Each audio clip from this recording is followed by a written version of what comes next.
friend Rod Jones could not be here due to a medical issue.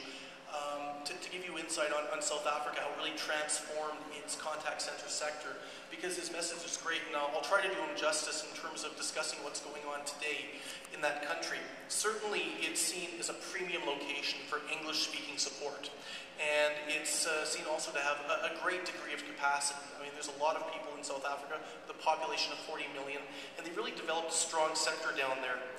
And another important factor to remember around South Africa is the fact that they've got a good number of secondary cities. It's not clustered in one or two locations. If you look at the South African map, there are a lot of different spots outside of Cape Town and Johannesburg where you can house a contact center and have a good pool of labor that's going to be able to speak English and do work offshore.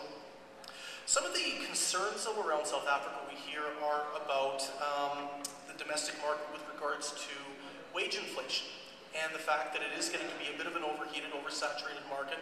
Lots of work coming in from England, lots of companies setting up in South Africa, but also now Australia, and also now New Zealand, and Canada's getting into the play.